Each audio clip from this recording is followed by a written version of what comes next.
Hello and welcome to Rock Paper Shotgun. It's the end of 2018, which means I'm legally obliged to start hyping all the games for 2019. And there are so many games. February alone is looking busier than 2018's pre-Christmas period. Mainly because everyone was scared to release their games next to Red Dead Redemption 2. It means we're going to have a spring stuffed with post-apocalyptic adventures and deadly samurai, which sounds like a pretty good spring to me. Here are my picks of the 15 games to watch out for in 2019. And thanks to Shadow for supporting the channel. For more information on their impressive cloud-based PC, check out the link in the description below. Oh, and if you enjoy this video as it goes along, do subscribe to Rock Paper Shotgun, but only if you're enjoying it. That way you can follow all these games as we cover them through the year. Now, onwards to the future. If Fallout 76 has left you with the bitter taste of mole rat steaks and mediocrity, you can wash it away with a swig of Metro Exodus. 4A Games' post-apocalyptic survival shooter isn't an open world like Bethesda's, though you'd be forgiven for thinking it was. It's more a series of very fat corridors, keeping you on the tracks of a compelling story but opening into wider areas that let the environment artist conjure some amazingly bleak landscapes and gives you the chance to choose your approach. Do you customize weapons for quiet creeping? Or beef them up so they do as much noisy damage as possible? Either way, those radioactive bears won't know what hit them. This has always been a series that has used cramped settings to justify a beautiful level of detail. We can't wait to see how and if it scales up. If you've been watching Rock Paper Shotgun this year, you'll know why we like Resident Evil 2. It's all about the limb damage. The horrible, graphic limb damage. Yes, you can put a bullet between the eyes, but these zombies keep getting back up. Better to shoot off an elbow or knee and watch all the strawberry jam come squirting out. Just remember where you left the legless undead. They'll be waiting for you on a return trip. Okay, there are loads more reasons to be excited for this gorgeous remake of the 1998 classic. The way it borrows from Resident Evil 4 and 7 but keeps the shape and feel of Resi 2 is very clever. But sometimes it's something as simple as a swinging arm that catches your imagination. If Bethesda aren't scratching your Fallout itch these days, you'll be all over the Outer Worlds. Headed up by Fallout 1 and 2's original designers Tim Kaine and Leonard Boyarsky. It's a gloriously pulpy sci-fi first-person RPG. There's a fair bit of Borderlands in its looks and the idea of space owned by evil megacorporations, but the focus is entirely on doing things your way. You can go in loud, sneak through the game, or try and overcome problems with wits. It does handle more like a traditional shooter. If you line up a shot, it'll always hit, but you can go more granular by slowing time to target limbs.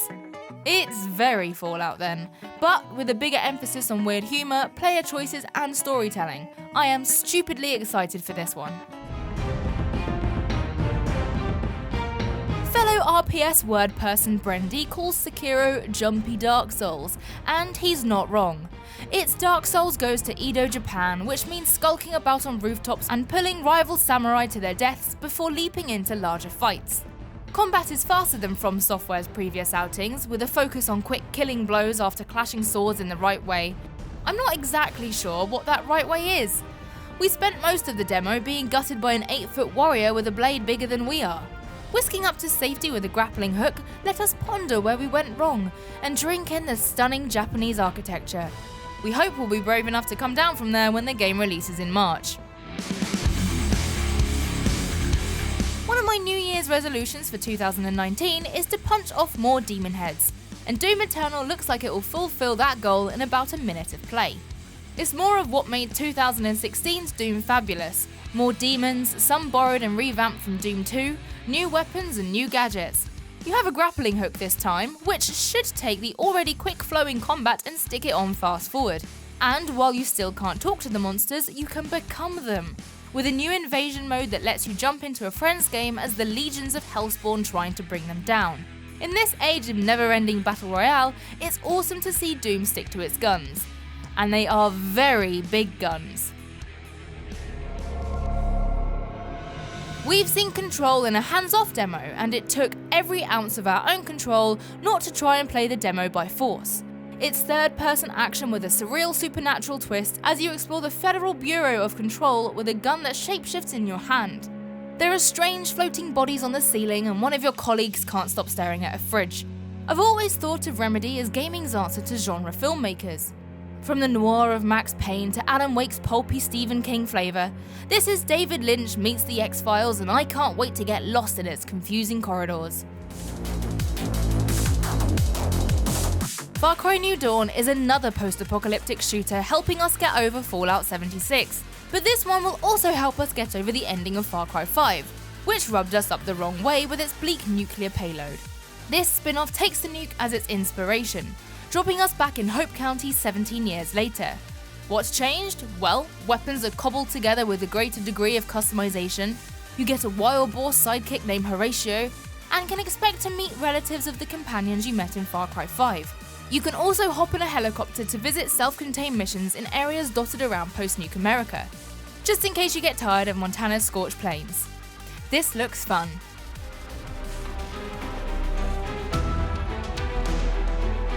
Am I a sucker for still getting excited about BioWare games?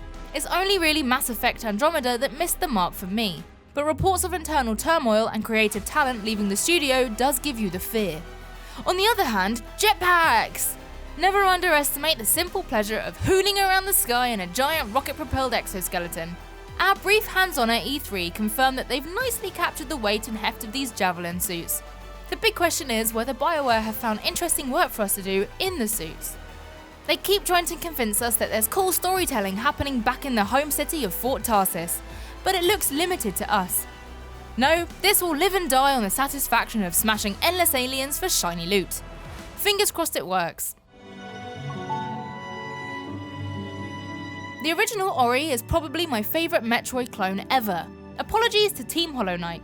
All the sequel has to do to succeed is to give me more of those gorgeous animated worlds, that soundtrack, and some of the most fluid platforming outside of Mario. All this looks present and correct, but with a heavy dose of new ideas. Combat has been completely revamped. Ori gets a lightning spear and samurai sword that look too dangerous for a creature this cute. Oh, and if you can't jump over an obstacle, why not drill under it?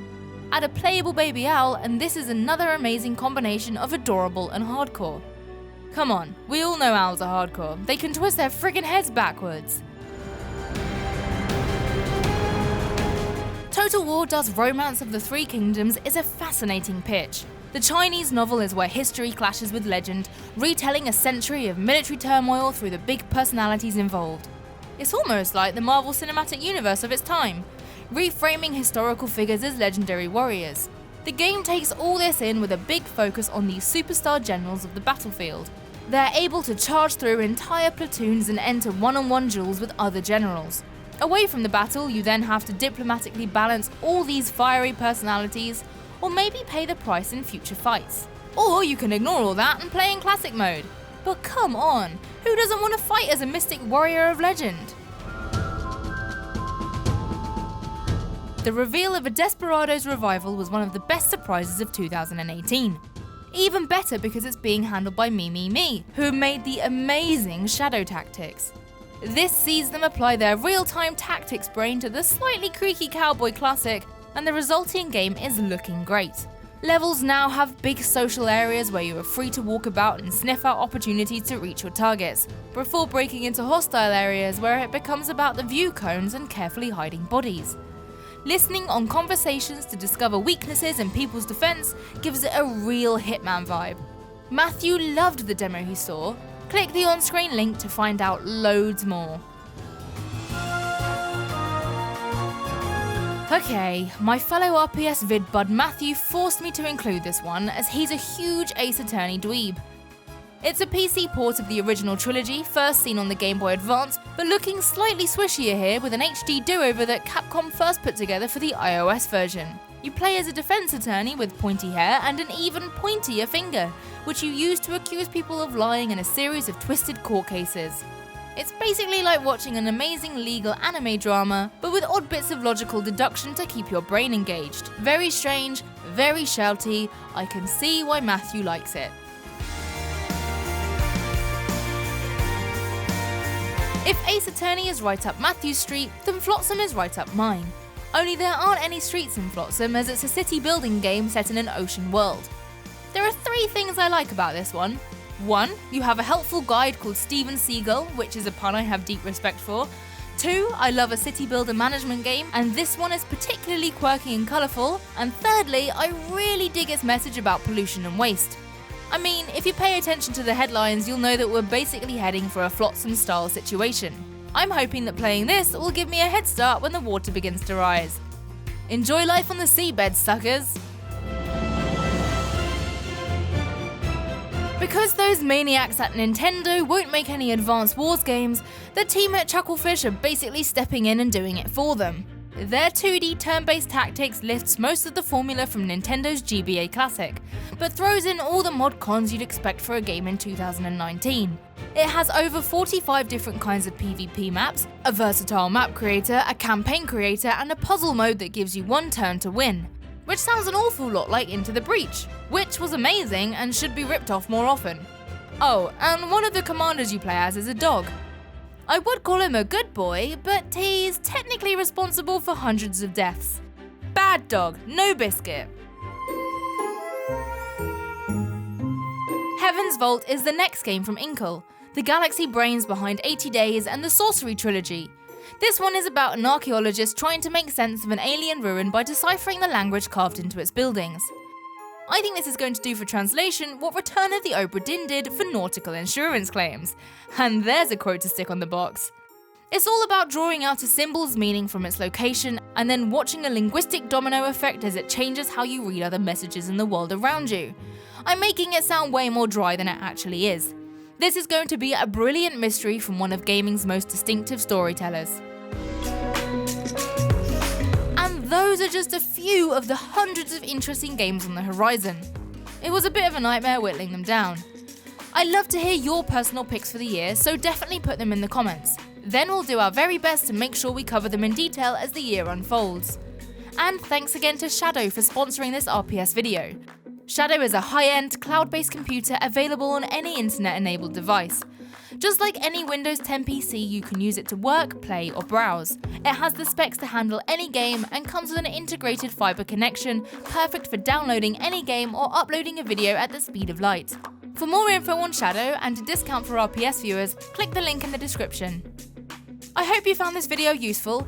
I know it's dumb to get sucked into the hype cycle, but it's nice to have something to look forward to, right? I really hope you'll join us in 2019 to cover all these wonderful PC games. We've been having loads of fun on the channel in 2018, and we'd love for you to subscribe and join us for more. Hopefully see you soon. Bye for now.